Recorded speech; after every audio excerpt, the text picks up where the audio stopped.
Well, greetings everyone from St. Francis Retreat Center here at Mepkin Abbey. I'm really honored that we are hosting this evening's episode of the Mepkin Abbey Forum for Contemplative Ecology with Dr. Erin Lothes. And so with that, I'm going to turn it over to Sam to welcome you and to introduce our guest this evening. Thank you, Father Garrick, and welcome everybody. It's great to see you all here and to mark this milestone of 1 year of the Mepkin Abbey Forum for Contemplative Ecology. It's been amazing to see the way that this community has grown organically and welcomed in so many inspiring voices from many different regions to explore together this fertile terrain of contemplative ecology that we're all treading. And before we begin tonight, I did want to first honor Brother Kyle Berceau, who is the namesake of this forum and had the vision for us to come together in this journey of ecological spirituality. So I wanted to first of all remember Brother Kyle, and also to offer a short tribute to Pope Francis, who we lost since our last gathering last month. Many of you know that Pope Francis wrote the groundbreaking encyclical Laudato Si 10 years ago, and we'll actually be celebrating Laudato Si week beginning on May 24th of this month. And he was arguably the most influential moral and spiritual leader on the environment in our planet. And Laudato Si was a visionary encyclical, and his call for us to stand in solidarity with the cry of the earth and the cry of the poor continues to resound with us 10 years later. And certainly after his passing, we carried forward that vision in our gathering this evening.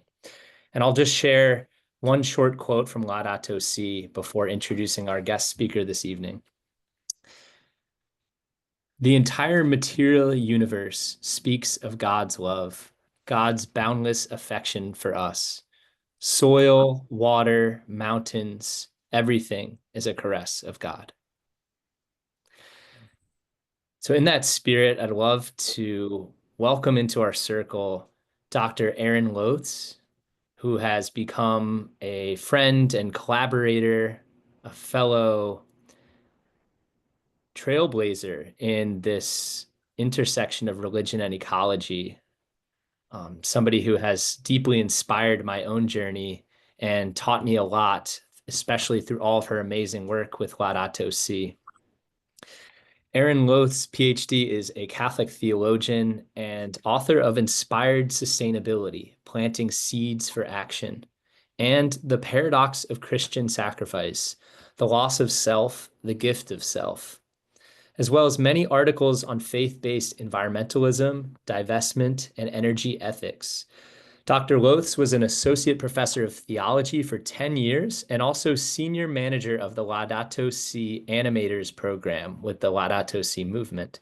She has been a longtime collaborator with many faith-based environmental coalitions, such as the Catholic Climate Covenant, GreenFaith, and the Forum on Religion and Ecology at Yale. Most recently, she has written a commentary to introduce the Orbis book paper publication of Pope Francis's apostolic exhortation, Laudate Deum. She is presently a visiting scholar at the Center for Earth Ethics at Union Theological Seminary, an ecclesial affiliate at the Laudato Si Research Institute, Campion Hall at the University of Oxford. Thank you so much for being with us this evening, Erin. Thank you, Sam, very much for that warm welcome. And thank you, Father Garrick, for hosting this wonderful forum where we share together. I'm so happy to be with you all tonight. And what a wonderful way to honor the blessed memory of Pope Francis, to gather in prayer, contemplation, to reflect on our beautiful common homes. So thank you very much for the invitation to be with you. So I was invited to enter into a moment of shared contemplative space. And I am always inspired by thinking of the particular ecological homes that each of us may feel houses their spirit. I believe everyone has an ecological home that they are most at peace in. And for me, that is the forest. So I have chosen the forest as the theme for our contemplation tonight. And I'd like to begin with a prayerful song and a bit of some lyrics to another song I'd like to share, and invite us to think about our own home in nature, our own cathedral of creation. And if you see any little fuzzy actions, that's my dog here who's keeping me company, one of my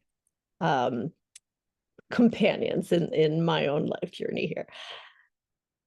So with that, I invite you to come with me into God's forest.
If your neck looks like this, you need to watch this video.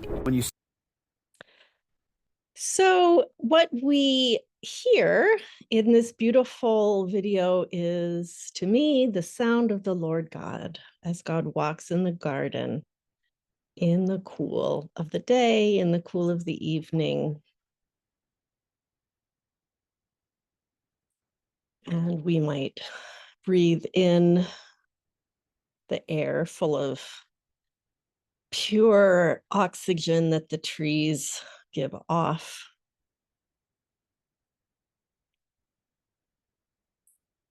And exhale back the carbon dioxide that they take in. And in such a way, we share our existence with the trees.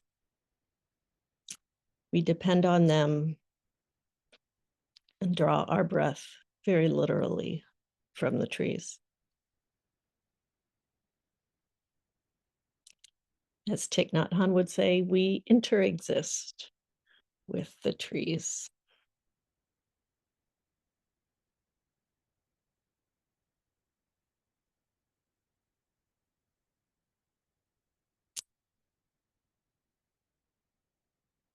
And as Pope Francis wrote, amplifying this idea of each of us having a spiritual ecological home, he writes, "The history of our friendship with God is always linked to particular places, which take on an intensely personal meaning. We all remember places, and revisiting those memories does us much good. Anyone who has grown up in the hills or used to sit by the spring to drink or played outdoors in the neighborhood square, going back to these places is a chance to recover something of their true selves."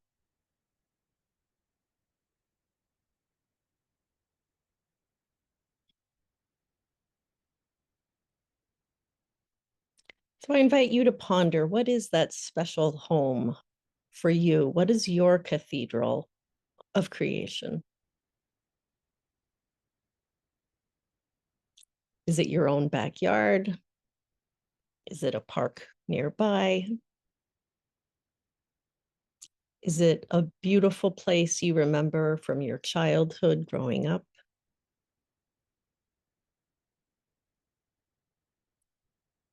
Is it an ocean retreat that you love to visit, or a mountain escape?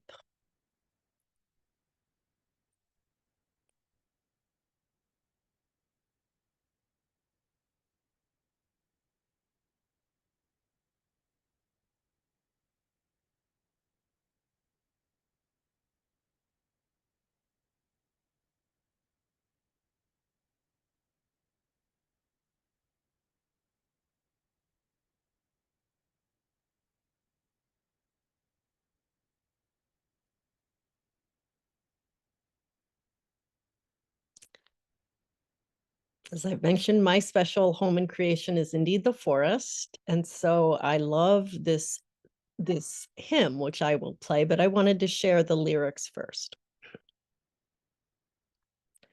And they are, "Read the pages, God is speaking. Creator speaks in languages of trees. Hear the singing of divinity. The flowers sing of beauty. Read the pages, God is speaking. Creator speaks in languages of trees. The book in which God speaks. Creator writes on pages in the sky and in the sea.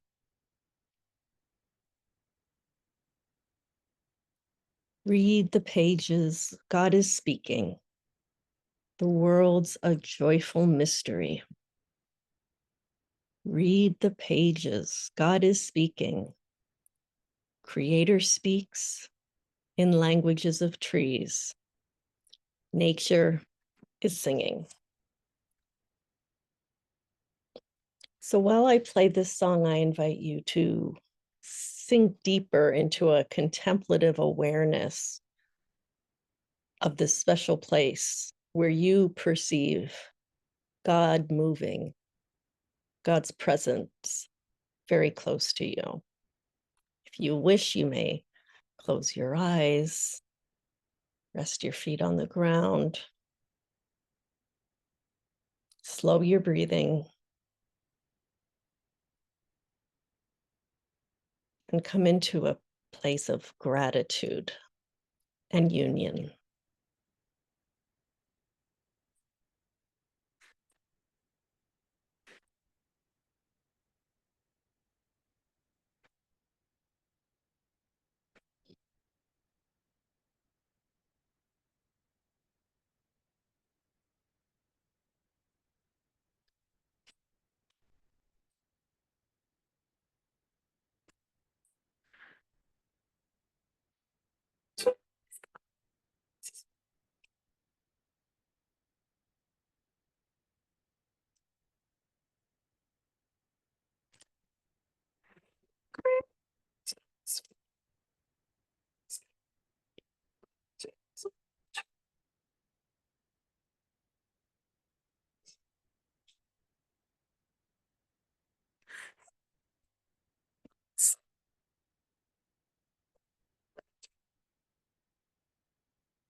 I think we're having some sound problems, and because this is such a beautiful sound, it's such a beautiful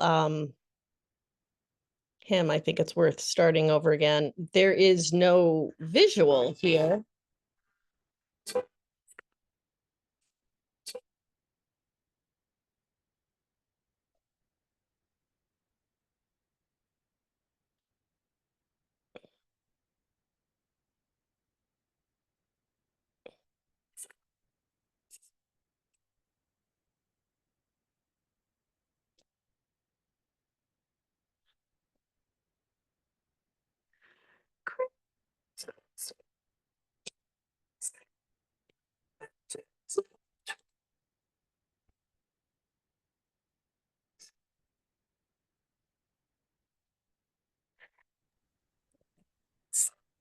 We might be able to hear it a little better if you do it through share screen, even if there's no visual, because that, oh, there you go.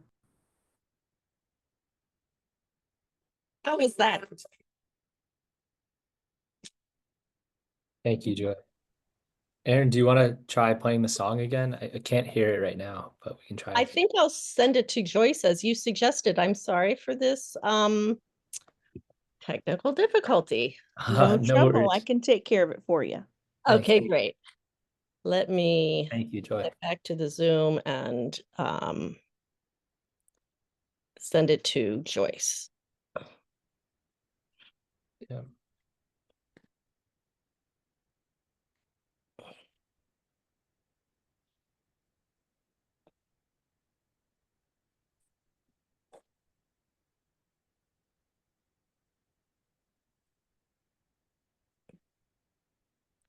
This is from an oratorio called it's the Laudato Si oratorio, and it has several movements. And Joy, I've just sent you the link. The oratorio has several movements, and this one is called Creator Speaks in Languages of Trees. I'll start working on it.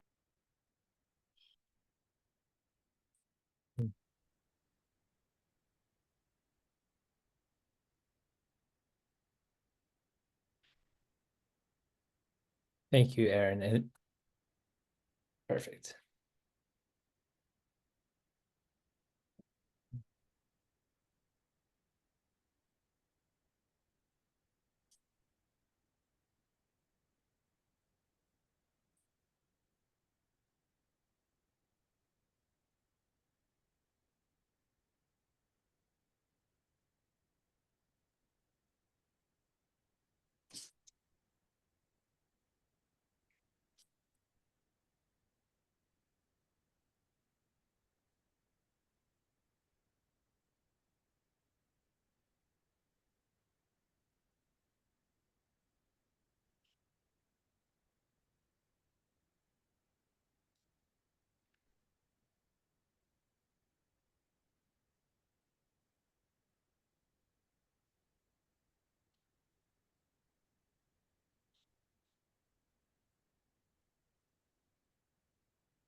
And maybe in the pause while we're waiting, we can reflect on when we first came to this special place. As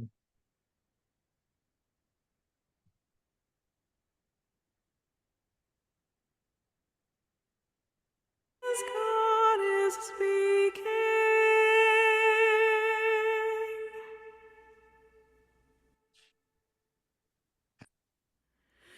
Creator speaks in languages of trees.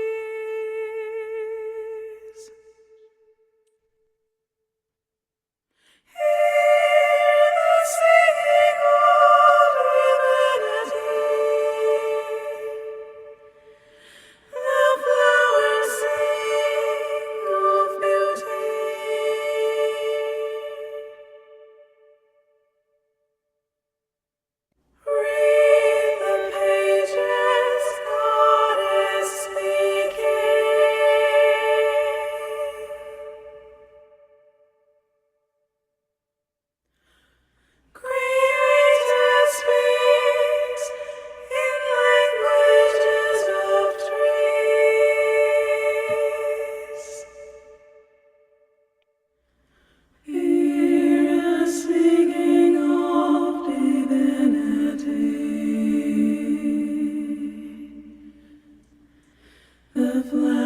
sing of beauty.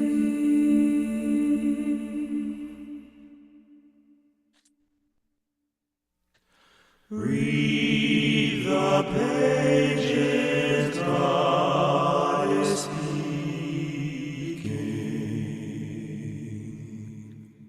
Creator speaks in languages of trees.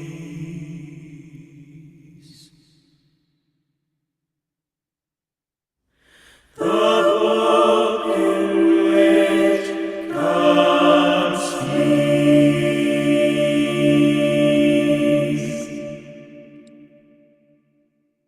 Creator writes on pages in the sky and in the sea.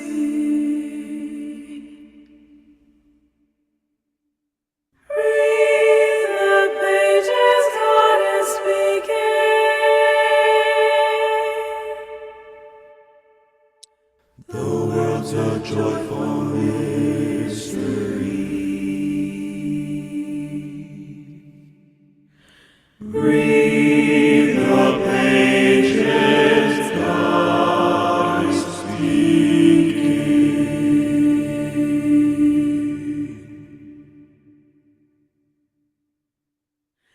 Creation speaks in languages of trees.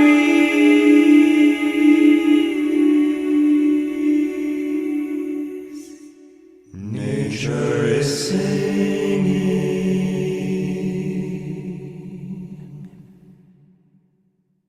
Nature is singing. A book in which God speaks. Languages of trees.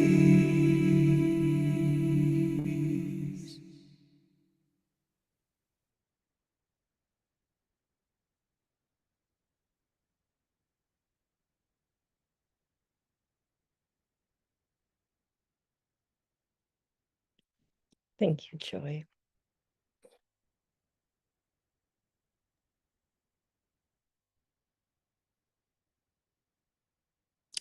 There's something so powerful to me about lifting up the voices of the trees, recognizing that all creation is speaking, is expressing divinity, is writing pages to us if we would listen and read them and hear them. And to know there is a communion, a communication going between ourselves and all creatures.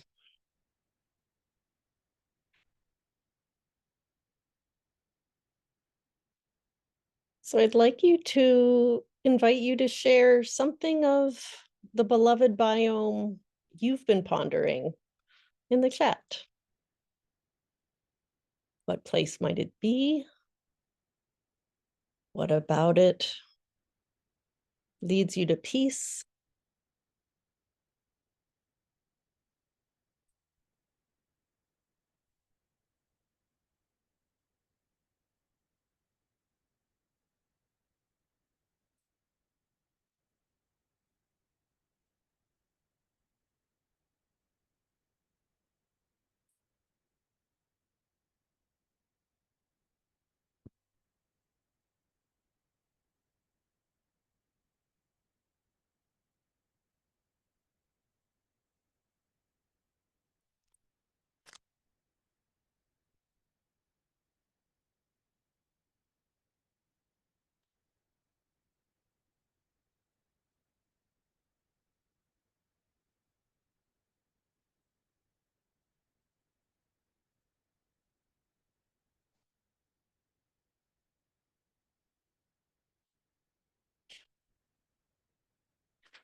So many beautiful ecosystems that we all treasure.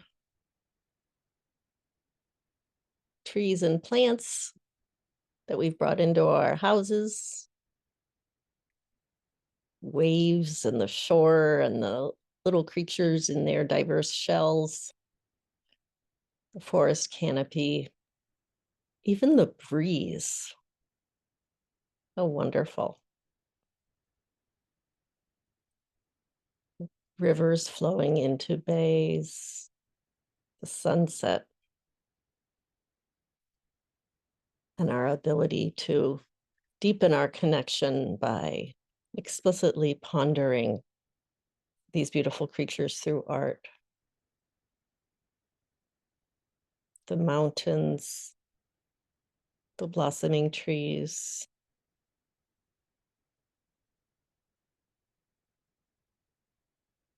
the gift of forest bathing.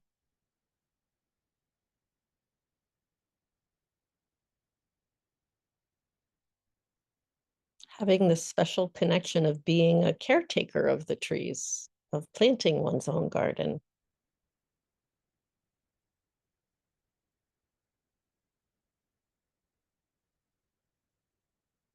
The symphony of sounds. And hearing the cry of nature in some little plants that are struggling to survive.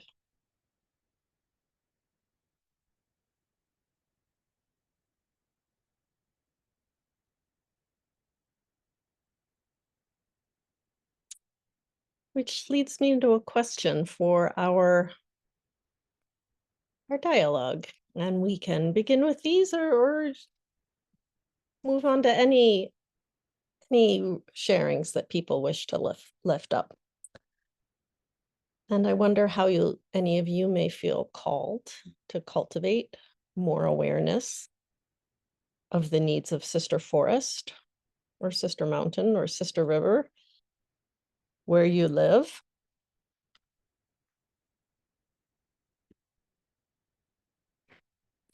And how might your daily life allow for small moments to grow deeper into this contemplation with creation?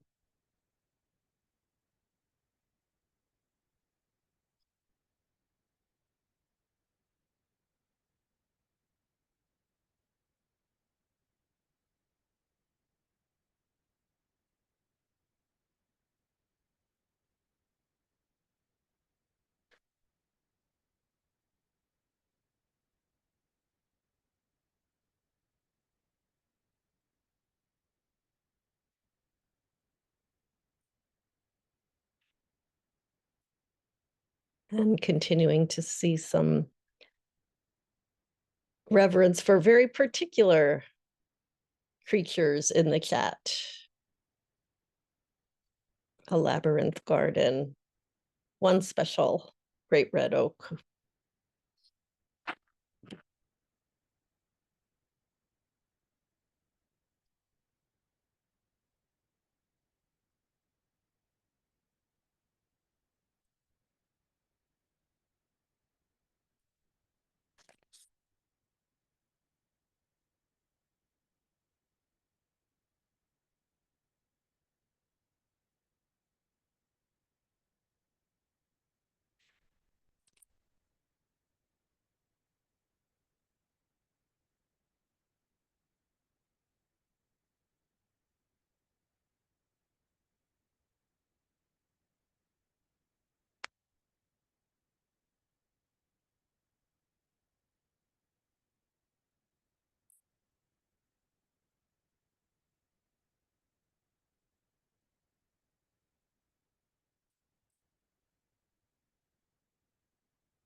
So we're seeing reflections in the chat about the interplay of care for the trees and contemplation of the trees, that love and care goes together. Wow, 1,300 organisms on an oak tree. That's astounding.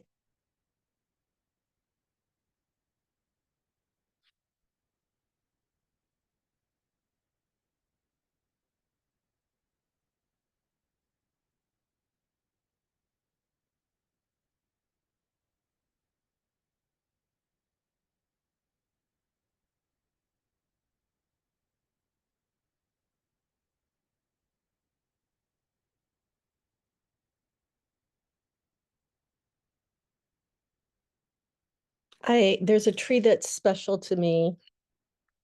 It is in a town where I no longer live, but this was a New England town, and it had those stone fences everywhere. Many of you are familiar with these. And this tree had somehow been planted close enough to that rock wall that it was able to, it must have had, I would say, it must have started out 12 inches away from the rock wall, from the end of the rock wall. But as it grew, the tree grew larger and larger until its bark reached around and embraced the rock wall, but it continued to grow. It was a full-size, thriving tree that had simply incorporated into itself this rock wall. And that was such a symbol to me of the resilience of trees, their ability to thrive, to be giving, no matter what is in their way, to even incorporate rocks. And I'm thinking of reflections from Diana and Gerard about mimosa. I'm not sure if it's a specific mimosa that you love or the species as a whole. The great red oak at the Thomas Berry Center. I haven't been there, but clearly a special and dedicated tree.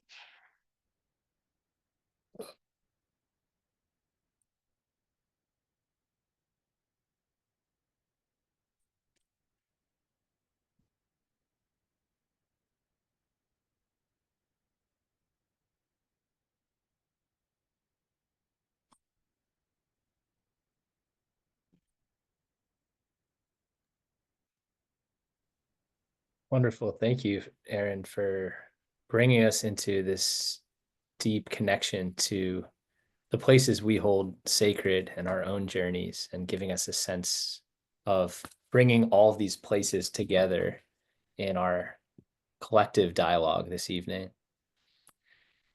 At this point, we'd love to hear a little bit more from your journey, because you've had such a rich and wide-ranging life and scope of study and praxis that I think is so unique, both your scholarship and your leadership in this area of contemplative ecology. And so you talked a little bit about your connection to forests. I'd love to hear how you connected those early experiences of forests and of this very unique tree growing into the rock wall you described. How did that experience inform your spiritual journey, which eventually led you to dedicate your vocation to eco-theology and practice? Thank you, Sam. It's great to have a moment to really ponder that. And I think that in a very simple way, just time spent in the forest opened up those spiritual receptors in me, so to speak. I was very blessed that my parents always chose to buy a home that was surrounded by trees. And we moved many times, but that was always a priority. So my very earliest memories are of just spending time wandering in the woods, even when I was as young as 3, 4 years old, wandering in the woods next to my house. And that house, of course, I haven't lived in for 49 years. Maybe that strip of trees is this wide, I don't know, but to a 3-year-old, it was a forest, and I wandered in it, and I soaked it in. And in all of the homes that we subsequently lived in, there were many trees, and it was just very peaceful and very special to me to walk through them, to look at the little seedlings on the ground, to observe the flowers, to try to identify them, to just sit and look at the trees, to read my book underneath their shade. That we had a hammock at one point. And that was just very simply a peaceful and spiritual opening for me. That's just where my soul found peace and God. And then I think the transition to eco-theology in an academic sense came through social justice, because I had always been aware of and committed to the church's mission for social justice. And this took a very particular shape for me. One of the homes we had was in Brazil. We lived in Minas Gerais for 4 years, where there was a great deal of poverty. And, just as you know, the favelas, the slums, the people in dire need. We would go to the park and, maybe buy a popsicle, and children would line up to ask my mother to buy them a popsicle. Just poverty everywhere. And one day there was a knock at the door, and I went with the housekeeper to open it. I was 7 years old, and here's a little person, exactly my size, asking for bread. And so I'm looking at this small person, eye level to eye level, while the housekeeper goes and gets a big loaf of bread and is buttering it and gives it to this child. And I will just never forget that in my entire life. And so that made me aware of how personal hunger is, of how real, how painful. And through high school, returning to the States, seeing practices like the Rice Bowl, charitable giving, how important that is. Eventually, this started to click with the news I was hearing about climate change and global warming and drought and famine and crop yields. And I thought,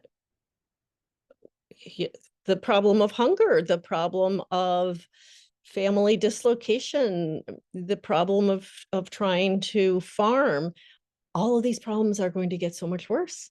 Poverty will be so much more intensified by climate change. What can we possibly do about this? And this is a massive moral crisis. What are the faiths saying about this? So that's where I began to read as much as I could about the faiths and ecology and their many, many teachings. Spent a lot of time with the forum on religion and ecology at Yale, learning so much. And this really satisfied me that, yes, indeed, all the traditions, all the faiths are teaching that we need to care for creation. So then I had to start wondering, well, why aren't we? Given that there are so many teachings in every tradition about the need to care for creation, why isn't this translating into action? So that sparked the research that ended up in inspired sustainability. I started with, many of you are familiar with GreenFaith. GreenFaith put me in touch with 6 congregations in New Jersey of different faith traditions. And I went to them with a set of focus group questions and an IRB, interviewed them to see, well, what, and these were traditions that were communities that were active, right? That were doing things to care for the earth. And I asked them, what makes it possible for you to succeed in your congregation, and what blocks activity? What are the barriers to faith-based environmentalism in your context? By this time, I had received a fellowship to be a postdoctoral scholar at the Earth Institute at Columbia. So I was able to expand this research. And in the end, I conducted about 25 focus groups, 13 with all flavors and stripes of Christianity, and 13 in other traditions, including Native Americans, including one agnostic group, Muslim, Jain, Hindu, Buddhist, etc. And analyzing all that data, I came up with some answers, also drawing on climate, psychology, decision theory, to come up with a diagnosis of 3 gaps that keep people from moving on: a knowledge gap, a caring gap, and an action gap. And we have to get past all of these gaps. So that was an interesting level, a stage of my research. I sort of felt, okay, I've answered that question to a certain extent.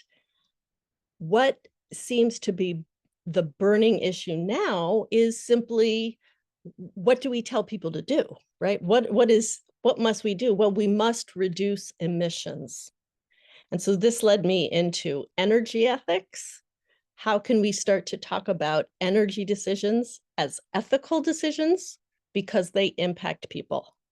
Our energy decisions impact people and ecosystems, for good or for ill, for very ill in large part. And so these energy decisions are ethical decisions. That's taken up one stream of my research, and the other was divestment.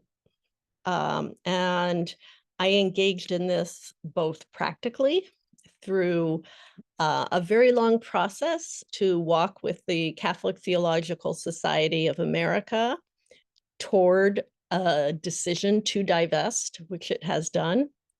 I learned a lot in that process. That was a 10-year process. And one thing, so that was the practical side of my divestment commitments.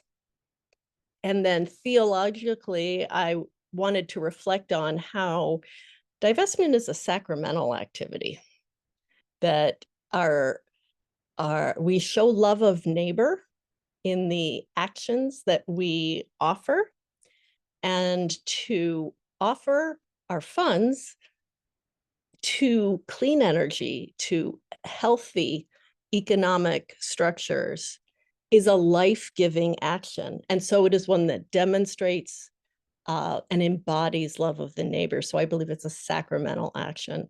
So that brought me into the energy ethics.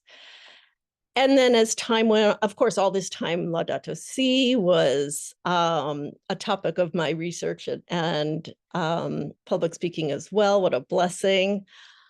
And, you know, sometime around 2021, I felt that the work I was able to do as a theologian on the faculty of a very small college, it just wasn't satisfying my need to engage in climate justice all day long, every day. So I resigned from my post and began working at the Laudato Si movement. So at that point, I basically became a climate educator, an eco-spirituality mentor, I would say, and an organizer. So there's sort of been a number of twists and turns in my journey. Well, thank you for taking us through those different streams of your journey and how they converge together with your work in the Laudato Si movement and your longstanding work with divestment. I wonder, Erin, if we, for those who may not be as familiar, if we could just go a little bit deeper into what are you advocating for in terms of divestment, and how can each of us work in our own communities to support both divestment and reducing greenhouse gas emissions? It's a great question. Yeah.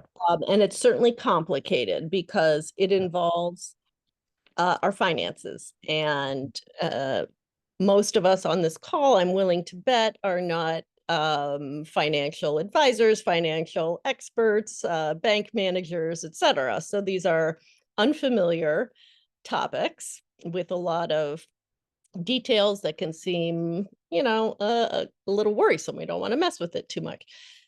So there is a lot, however, that can be accomplished primarily interrupting the moral narrative that says it is okay to continue the desecration of the planet and the destruction of its climate stability through the economic and energy structures that we have. When we divest, we say, this is not okay. This is not moral, and we must find a different way. And so there's two sort of spheres of one's life where this can happen. Certainly divesting one's personal pension, if one has it, or if you belong to a larger community with an endowment or a community pension, whether that's a university, a diocese, any other organization that might have a shared pension or an endowment, you can advocate for that group to which you belong to divest. If you're an alumnus or alumna of some college that has not yet divested, that's an excellent place to take this. Colleges are nothing if not responsible for the future. They educate the young people and are sending them into the future. So that's a very good path to take. If none of those seem fitting for you, there is also clean banking, your own personal banking, because we know that banks fund fossil fuel projects. And so one can choose or find a bank that does not. And here it is, of course, very helpful to have guidance, right? There are different organizations that can help people with doing this. For example, there is bank.green, which finds sustainable banks. There's the Coalition for Green Capital. You can do the research and find one. And I don't really want to be recommending, but that's one choice. Your own personal banking, shift it into a clean bank. And again, this can be a process. This can take time. If you have a mortgage, you may have to renegotiate things, and now is not a great time to be changing your mortgage.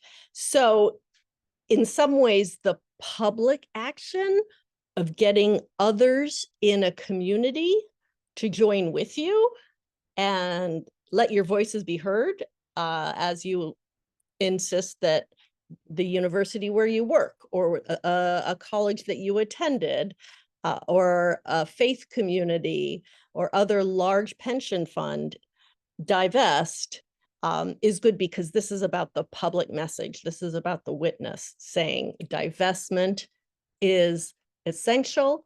It is wrong to fund the destruction of the planet.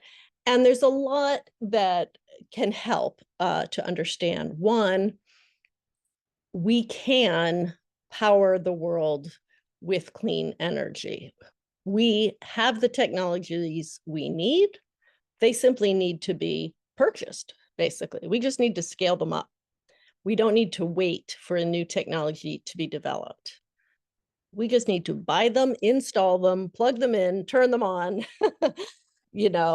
That's it. Additionally, there are enough fossil fuel reserves already on the accounting books of the fossil fuel companies to power the world for an extremely long time. So there is absolutely no need to dig for more. And that is what they are doing. They are digging for more. They are looking for more. They are digging for more. It's a disaster. So even if we have sort of two streams going on, okay, use a little fossil fuels while we're ramping up the clean energy, great, but there's absolutely no need to dig for more, and that must stop right away. So it's about making the moral statement that is so powerful with divestment. Thank you, Erin, for giving us those really tangible strategies that we can take up wherever we are, regardless of our situation, both working individually to perhaps reduce our carbon footprint as we're able, and also collectively through where our money resides, what organizations we're supporting, where our communities are investing, and really delving into those questions. I know GreenFaith and Laudato Si Movement have quite a few resources that maybe you could tell us a little bit more about. Like, if we really wanted to dig into energy justice and ways of reducing our own carbon footprint, like, are there particular resources that you would direct us to, Erin? Well, yes, the Laudato Si movement does have pages dedicated to divestment, and they have some webinars, recordings of past webinars that I think are very helpful and provide a lot of excellent information, and that can just ground people and give them a sense of comfort about the process and what this means. And other guidelines for how to begin a conversation about divestment. And I think one thing that can be very helpful is to say, it's okay if it's a process. It's okay to begin conversation and invite your community to a place where they say, let's work toward divestment in 5 years, or let's work toward divestment from the carbon underground in 5 years, because you can't just sell everything you have overnight. You will incur massive capital gains taxes, most likely, so a process is reasonable. But if we put our feet on the path and say, here's our goal, here's our timeline, and I think one of the magic ways of making things happen is setting up a recurring meeting with whoever the stakeholders and decision makers are. Every fourth Monday at 11, we're going to get together and advance this, and then things can happen. So giving people time to raise their questions, and also to realize, funding our missions is important. No one is saying we should leap into foolhardy investment strategies. However, we don't need to do that. The records show that the returns are the same in divested portfolios. And again, maybe that really shouldn't matter, right? What good does it have to have all the money in the world and a a destroyed planet, as we recall from Al Gore's movie, right? All this gold or a planet. But so there are guidelines. The Laudato Si movement has many, and that's a good place to see ways you can begin the conversation and also get some background insight. So thank you, Erin. And as we come to a close to our opening discussion, and we'll open it up for questions and dialogue afterwards, I just wanted to ask, we're entering the 10th anniversary season of Laudato Si, and we have Laudato Si week on May 24th, really commemorating the evergreen influence of this encyclical and this call to ecological conversion.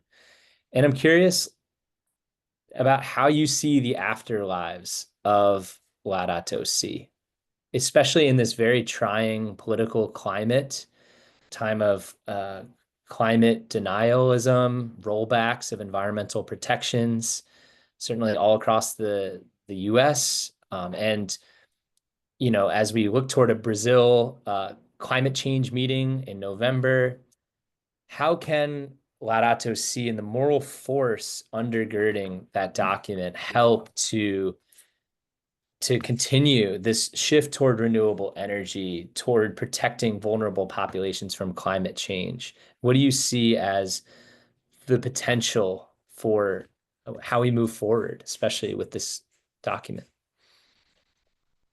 I mean, we can't be grateful enough for this extraordinary document, which I think has given us so much. I mean, a critical and comprehensive analysis of the one socio-environmental crisis. It's a masterful analysis of the technocratic paradigm, of the throwaway culture, of our dissociation from nature, of an obsession with profit, alienation from the natural world. The analysis is so comprehensive and so sharp that it's just transformed our recognition of the crisis as a moral failure throughout society, throughout global society and economies. So we have a new intellectual paradigm because of it. Along with that, and possibly more important, is the complete integration of care for creation within one's faith vocation. Pope Francis writes that care for creation is neither optional nor secondary. It is an essential part of the Christian vocation, but he is, of course, writing to every person living on this planet. And so to see that care for creation is neither optional nor secondary, it's required and it's primary for everyone. I mean, this is just a mind-blowing moral call that leaves care for creation completely integrated within Christian faith, within the body of social teaching of the church and of the message that the church offers to the world. Then I think also Laudato Si gives us such a beautiful vision of what our relationship with Sister Mother Earth should be. He issues the gospel of creation to invite us to ponder our relationship with creatures as brothers and sisters, to see the hope of justice, of clean water as a right, to envision green spaces in every urban locale, just this vision of what it should be, rooted in our hope. And that hope ultimately comes from God. Lastly, I would say the insistence on structural change, that we must have policies to effect the change. We must phase out fossil fuels. And this insistence on structural change is, of course, all the louder in Laudate Deum. And that is so important because I really think we need a bit of a paradigm shift for ourselves as environmentalists from thinking about our carbon footprint, because we know that the carbon footprint is a product of the public relations industry on behalf of British Petroleum, attempting to shift the responsibility for emissions from the fossil fuel companies to you and me. We are the ones with a carbon footprint. We should try to reduce it. That is the most demonic form of greenwashing and evasion of responsibility ever. And it's also very difficult. I can spend 6 hours a day trying to prune down my fossil fuel footprint, my carbon footprint, a tiny bit by lugging my compost to wherever the farmer's market is, by walking by foot instead of taking a car somewhere. I could just spend all of my time trying to reduce it because our daily lives, the system we live in, is so saturated with fossil fuels. We're fighting upstream. So I think what we really need to shift to is an advocacy footprint.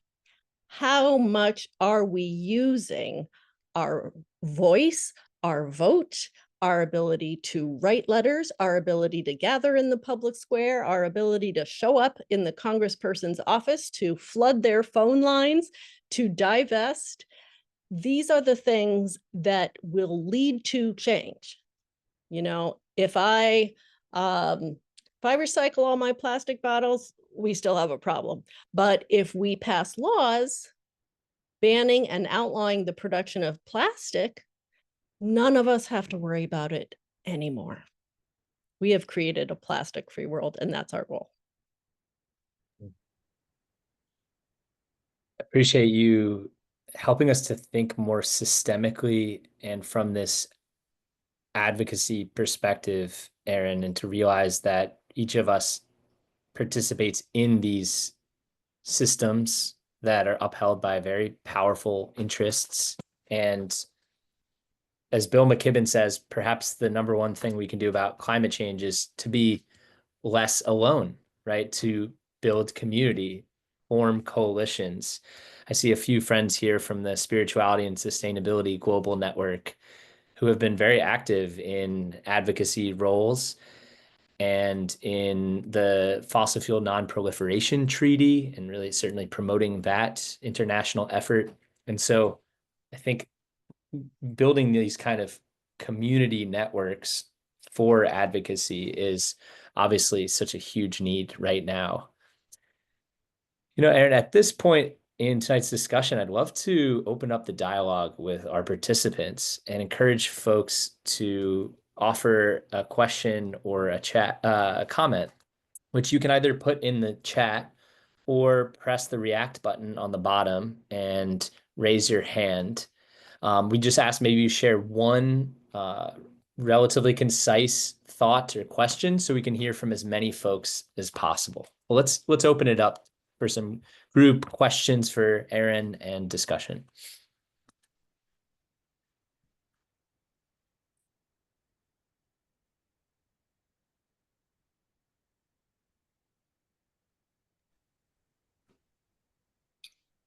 Okay, I'm going to jump in if that's okay. Go for it. Inside. One time at a church service, the minister said the scandal of that denominationalism in the Protestant area was the scandal of Christendom. Mm. And the analogy I make is in the environmental movement, and you all may remember Blessed Unrest and the book about how many organizations there were around. The scandal of environmentalism is the siloism and the lack of collaboration. Yeah, that's a fascinating parallel, and I certainly have seen that myself. I mean, there have been times in advance of a COP, right, say in September and October, when I've received invitations to sign 3 different petitions to be delivered to the COP. And I think, couldn't they all get together and we send one really big coordinated petition list rather than, 7,000 on 3 different lists? So I think you have a great point. And I absolutely agree that strategic, thoughtful alignment of campaigns is necessary. We know that the fossil fuel industry is extremely thoughtfully aligned and strategic, and it would certainly help the environmental movement to do the same. One hopeful note that I'll share is that at this very moment in Assisi, there is going on the 3rd seminar of scholars and theologians and clergy to ponder elevating September 1st from a World Day of Prayer for Care of Creation to a feast of creation within the liturgical year of all Christians. Now, this is not an interfaith activity, it is a Christian one, but it is a very real promise of uniting the Christian family in a liturgical and prayerful way that hopefully may increase focus and, if not, fight the silo problem in the activism space. Thank you, Erin. And that's a very exciting to hear of this gathering in Assisi. I know there was a international call during last year's season of creation, and yeah, let's hope it moves forward. Diana and Gerard, did you have a comment or question?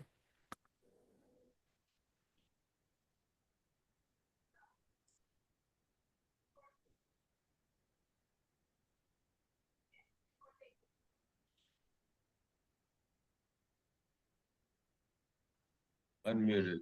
Hi. Sure, Sam. Great to see you again after a month or two's away.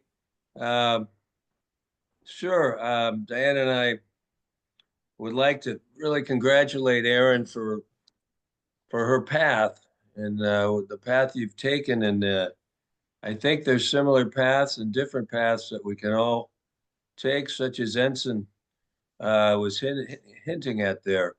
I would like to just make a comment and just see if you can comment back, Erin. There was the question you raised, why aren't the churches more involved? And how do you make the leap? Well, my question was, how do you make the leap from climate change and Laudato Si to justice and peace? You mentioned passing through social justice on your way to your divestment kind of concerns. We all get there different ways, but how do we get from the politeness of Laudato Si, our parishes, our wealthy parishes out in the suburbs of Charlotte and Greensboro and Morale? I mean, how do we get from these politeness we have our cakes and our coffee and we move to justice and peace, moving to protest, moving to radicalization, anti-war, militarism? That's a huge challenge and not many people really make it, I don't think. There's no time left. It's a great question, Gerard, and the urgency of the situation is, unavoidable. I think we, in some ways, need to meet people where they are. And there's no doubt that pretty much everybody is in a place where they're experiencing climate impacts of some kind. That would be hard to find a location that hasn't experienced something.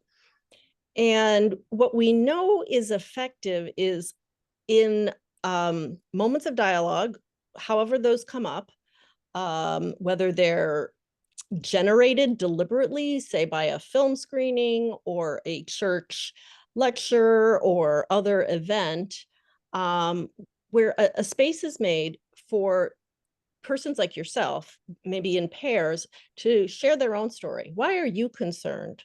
What has been the reason you've come to care for creation? Where do you see creation crying out? And we have to be, speak from the heart and avoid the doom and gloom language, because we know that doesn't work. And see if people can connect with, as we started tonight, is there a place where nature is special to them? And have they seen it threatened? And what can we do together? And I think it's like many gifts, one spirit. Not all are called to protest in the streets and be arrested. Some people, that's just not their comfort level. But there's so much that can be done in very civil ways with insistent words, with persistent advocacy, with holding our leaders to account, with requesting over and over that this action be changed, and by as much as possible, demonstrating that a large group of people feel the same with you.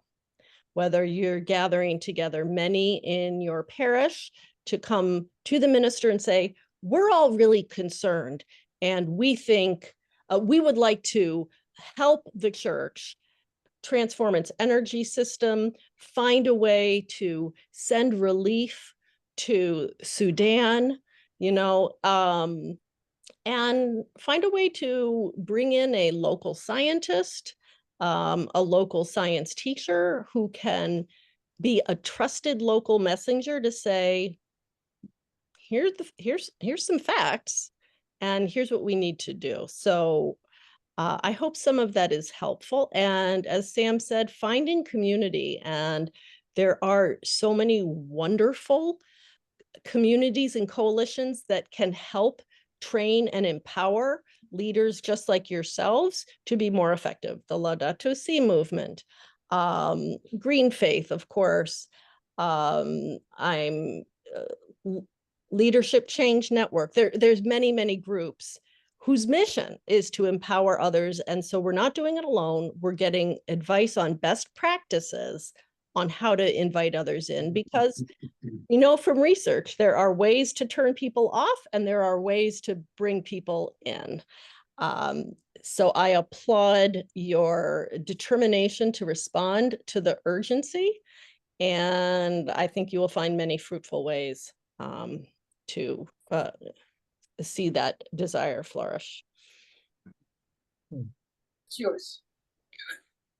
Thank you, Erin. I did want to just hold up Maddie Decker's comment in the chat, which was about Robin Wall Kimmerer's book, The Sarvisberry, which is a wonderful book for those who haven't read it, a sequel to Braiding Sweetgrass, a very influential book from Indigenous Potawatomi author Robin Wall Kimmerer. It's a marvelous short book on reciprocity and abundance and the gift economy in the natural world. Maddie, did you want to say anything from your comment? Thanks, Sam. Yeah, I'm so grateful for your talk tonight. I've taken lots of notes and I'm right now looking for a green bank. But I appreciate Sam's words about Sarvisberry, this little book, so simple. For me, just looking at the root of the word, ecology and economy, and just meditating on that and seeing how all of this connects. And for me, Gerard, I just keep coming back to it starts at home.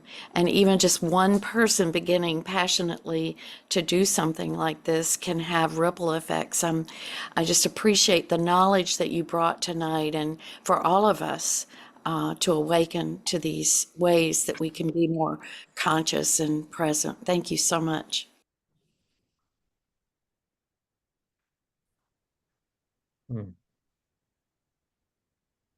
Erin, did you want to say anything before we? Yeah, I wanted to say thanks so much for mentioning Spirituality and Sustainability Global Network. I'm part of that network, and we're trying to be more of a network and connect people and help in collaboration. The other thing I just want to say in full disclosure is that I worked on the pipeline financing briefly for British Petroleum, Standard Oil of Ohio, and both my brother-in-laws worked for Exxon, so I'm pretty deep in oil and so forth. And heaven knows that's a gift, if you will, that was historically given to us. And like anything, if it's taken to extreme, which seems to be what we're doing, it's also our Achilles heel. So, but I just want to mention something about strategy. A number of I winter in Florida, and as a matter of strategy, we're thinking if we can get collaboration and turn Florida green, if you will, and sincerely active, that could influence the entire U.S. agenda and indeed wider.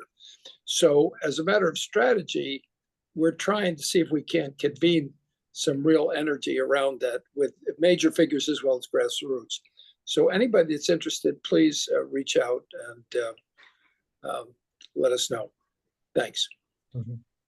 Thank you for that, Ensign. And you mentioned ways your family was involved in the oil economy, and many of us are in that same boat, because for sure this was the engine of our economy. And you also said something that I think is important, that it's often helpful to acknowledge that nobody really intended originally for these fuels to destroy the planet.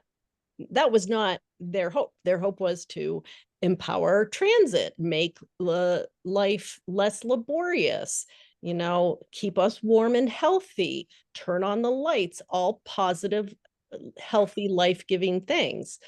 And people often get defensive. It's like, well, these things are this is good. This is necessary energy. So many things were accomplished. Like, yes, true.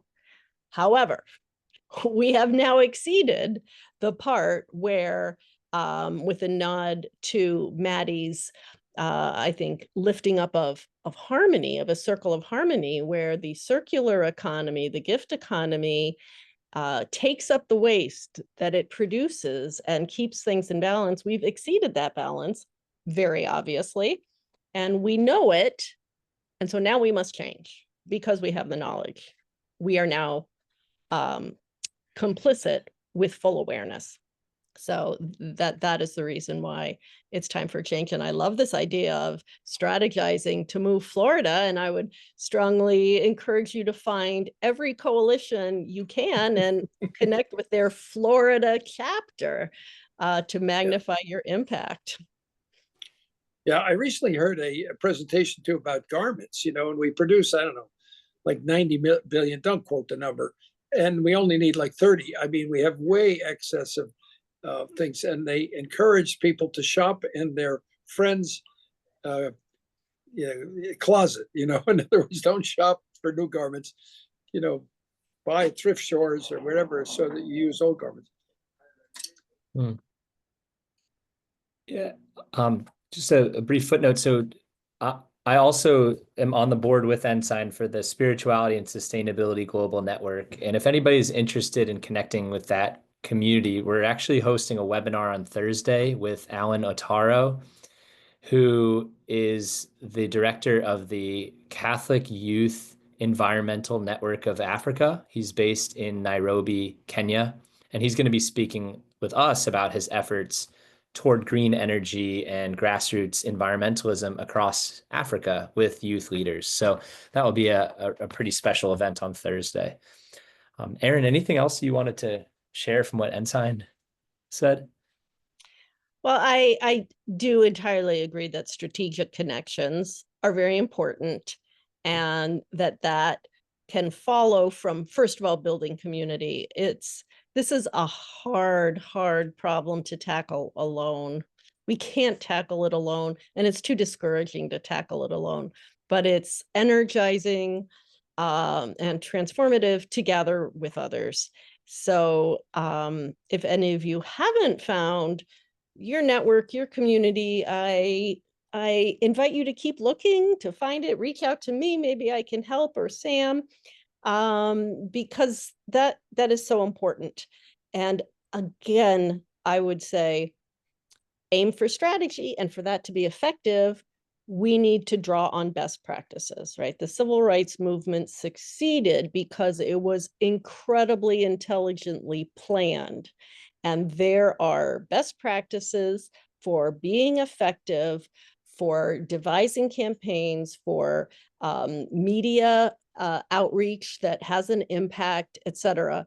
So let's be thoughtful. Let's use our brains and our skills and our tools and what social scientists have discovered, what's in the legacy of organizing practice, and do it very thoughtfully. You know, if everybody had joined one outfit and worked to make them more effective and, you know, and support them and find their place, like you said, really help. Just get more folks being active.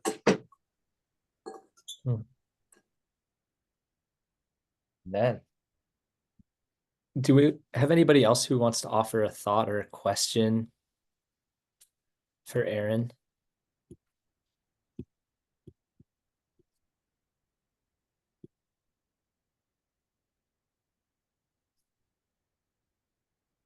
Special greetings to St. Francis Retreat Center. I think I saw Melissa in the Zoom screen there with Father Garrick, and I'm so glad to hear about the Wisdom of Trees retreat at Mebkin Abbey this past weekend. So do we have any reflections actually from Mebkin about that experience, or how you're all doing there at the monastery?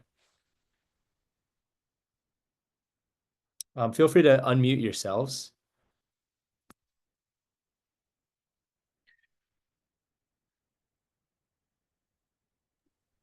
It was pretty awesome, and I think we all ended up with kind of a new member of our family. One of the special trees here at Mebkin has become kind of really special to us, and it was just astounding to, well, again, I think to have people together who could really resonate with wanting a deeper connection with nature, particularly trees, and to, as I commended Beth, she has a wonderful capacity not only to talk about the care of creation, but to enable people to love creation and to enter into relationship with it. So I think that was the most gratifying thing for me, but I'll let Melissa speak for herself. I think one of the wonderful things for me, and it goes along with what y'all were talking about as far as finding people to network with, is to be with 12 new people who feel the same way about trees that I do. I definitely ended up the seminar with feeling less alone. And so Joy has already sent out the contact list to us, and I'm just really grateful to know a group of new people who care the way I do about things. It was a real gift to spend time with. It was an amazing group of people, and the depth of everyone was different and brought something new. And to think about that globally is an exciting thought.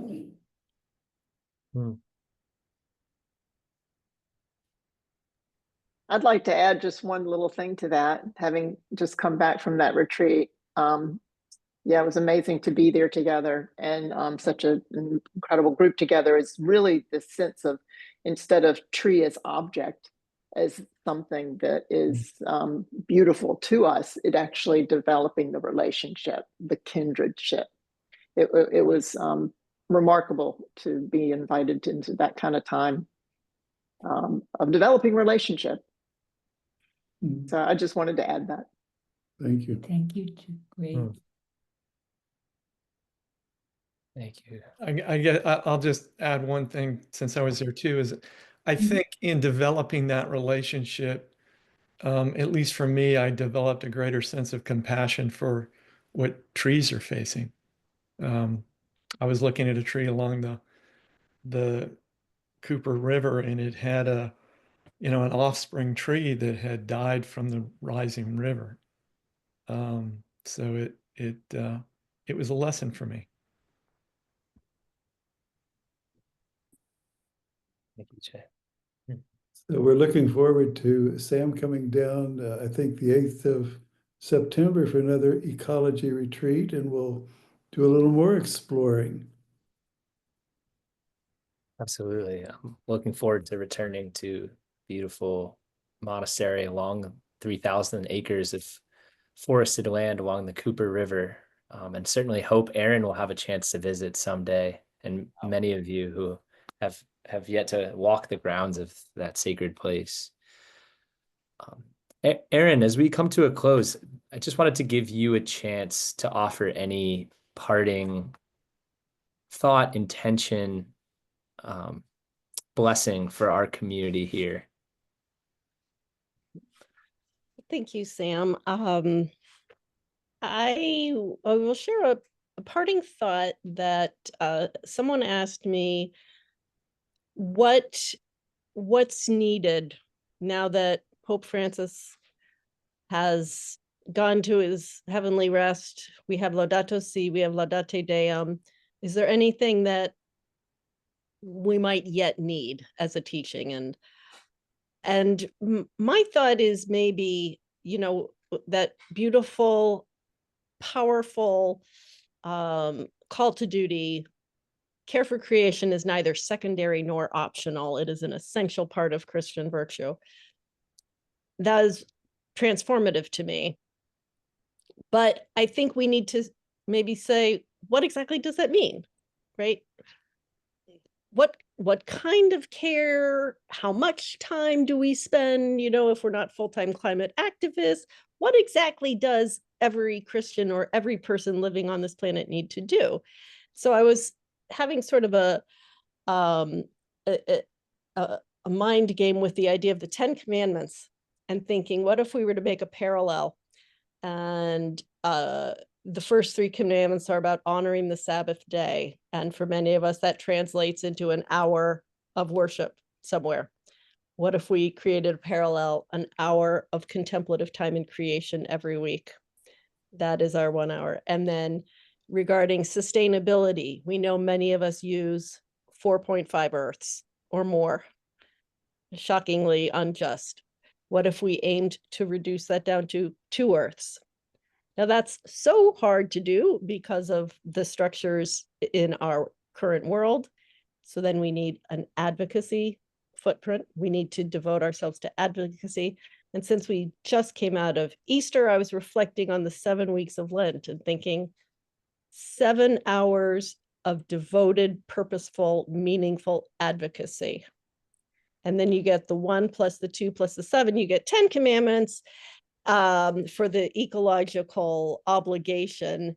To many of us, that may seem a low bar. So we could bump that up to, of course, the 40 days of Lent, 40 hours of serious, engaged, purposeful advocacy as a way of maybe moving towards a shared understanding of, okay, what do we all really need to do? What's our duty? And then just for a blessing, I'm just so enriched by knowing of the time that was dedicated to your beautiful forest at Mepkin Abbey, and to know that, the forest is there for us in our own homes, our own locales, wherever we may be. We can always go up and give a tree a hug and hope and pray and act for the well-being of these forests. Thank you so much for that beautiful parting blessing, Erin, and deep gratitude to all of you for being with us this evening. Did want to invite you in, if you are interested in going deeper into the ecological spirituality that we are exploring monthly. We're actually offering a course on the worldview of Thomas Berry, who is a Passionist priest and a cultural historian, and really coined the term integral ecology. He was a deeply influential thinker in giving rise to this ecological consciousness and helping to animate the moral force of religious environmentalism. So that course is beginning on May 20th through the Deep Time Network. So I just put that in the chat. And I hope you'll join us next month on June 2nd with Reverend Christopher Carter, who is a Methodist pastor and a professor and author of the book Black Veganism, who is going to speak with us next month about contemplative ecology and justice issues. And he's a wonderful collaborator and leader in this work. So we're very excited to welcome him next month. So thank you again to Erin for gracing us with your presence this evening, and go in peace, everyone. Have a good night.